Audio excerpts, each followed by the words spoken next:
So building web applications with .NET is pretty quick and easy, but sometimes we need to be able to go out and handle connecting to clients and being able to update across the board. How do you handle doing that when you've got new data that you want to push out? For instance, a scenario where you might have a game, it's a multiplayer game, and you need to keep the scoreboard up to date. Maybe who's winning or losing. You might have an auction site, and you want to show the latest bid, and so the people that are out there are able to go out and bid higher. You also might have something like a chat room where you want to be able to connect clients and multiple people into a given environment and be able to see what's going on. Building connected clients has been a challenge for web applications because you've got a browser that is going to go out and do a poll and it gets data back, but something has to trigger going back and forth. One approach that has been created is doing polling, where the client goes out and says, "Do you have any data?" Server says no. And then 3 seconds later you say, "You got data?" No. Got data, got data, got data, got data. And at some point you just kind of are almost running so often that you've got a very chatty client that is so busy asking for data that it impacts the performance. So an answer to that is to have something that will negotiate something better. Connected clients in real time would have an operation where I can say from the client, "Hey, server, can you do real time?" And if it can, it'll reply back saying, whatever. And then go out and negotiate a way that works for both sides. Can I do WebSockets? Can you do some other type of communication that we can go out and connect? And if so, then we'll go out and use that. What SignalR is it's a technology that has evolved over time to enable us to go out and abstract away that communication mechanism across different types of transports, make it easier for us to go out and handle that kind of connected environment. It's more event-based as opposed to a task or an asynchronous-based. So I can register my client to listen for this, and it will then watch for that event coming in, and when it happens, then it will respond and go out and do some type of handling or manage that process. SignalR manages the connections and makes it easy to go out to broadcast out to collections of clients who have subscribed to that set of data. And it really does scale up to thousands of connections. The idea is that it will start out with the WebSockets, and if it can't do WebSockets, then it'll downgrade a little bit and try server-sent events, and then down to forever frames, and eventually get down to long polling. But the thing is that it will try to negotiate the best type of communication between the server and the client that makes sense for the two technologies, for the two environments. So let's take a look at how we can implement that. So let's take a look at how we can use SignalR in our application. I've got our ASP demo. I'm going to use just the basic one that we've got created here. In here you'll see I've got a views folder, I've got some controllers. In order to work with SignalR, I can use a NuGet package to add the specific behavior that I want to work with. I can go under the tools, and I can go down to manage NuGet packages. So I can go to Package Manager, open up the Package Manager console, or I can manage it for the solution. I'm going to do it with the Package Manager console. And what we'll do is I'm going to go out and I'm going to install a package for SignalR. So the command is install package, and the package is from Microsoft.ASP.net.SignalR. And what this will do is it's going to go through and update, pulling down all the packages for my given environment, and it also hands back a set of instructions for handling the hub connection. Now, one thing that you'll want to make sure of when you're doing this is that you do have the latest version of all the NuGet packages. So if you manage the NuGet packages for this project, you'll see that in my updates, there may be things that I want to update. So to work with SignalR, you're really going to want to do the update on all of these and make sure that they're all up to date. So I'm going to go ahead and just run this quick.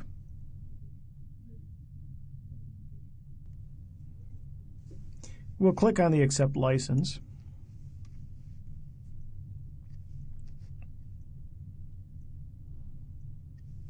Replace the Bootstrap CSS. We'll go ahead and close this window out. And now I want to actually use SignalR to work with this. So we're going to create a folder, and we're going to do a little bit of work here. So in my project, I'm going to add a folder. We'll call this Hubs. And in my Hubs folder, I'm going to right-click, and I'm going to say Add a new item. And inside here, you'll see there's SignalR has been added, and I've got this SignalR Hub class. We'll call this my Chat Hub. Say Add. And inside of my Chat Hub, I'm going to add a method to send out a message.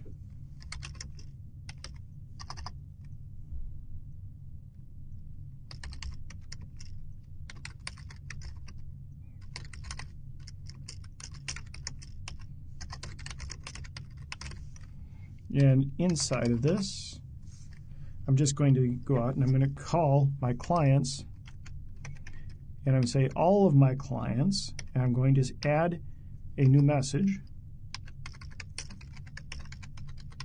to page, and I'll pass in the name and the message. Now in the startup, I actually need to add a couple of other pieces of code, so I'm going to go into my startup. I'm going to go down to where my startup class is, and I'm going to add a method inside here so that after I go through and I've got the app, I'm going to call the app.mapSignalR.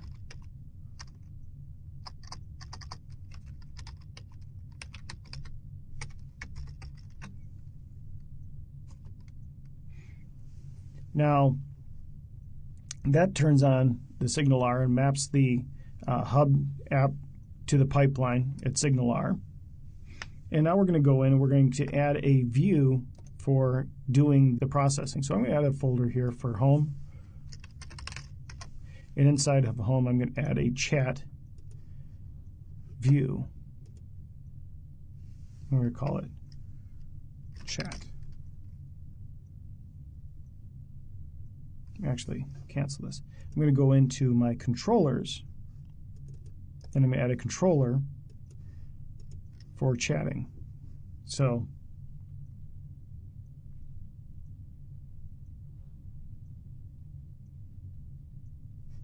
just an empty MVC controller. Call it my home controller. And I'm going to have a method down here for chat.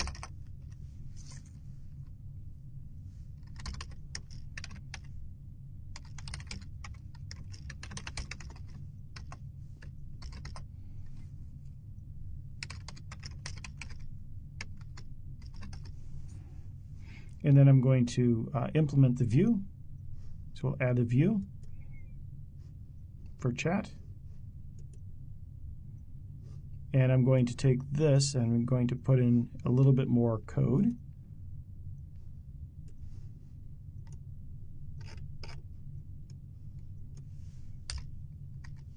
And so this is going to come in, and it's got some processing going on. It's got a container for handling the discussion. I've got some JavaScript that's going to go out and make a connection to the Chat Hub and manage adding the messages that come through. And then we can go do some encoding on it. But we'll go ahead and just take this, and we're going to run the project by doing an F5.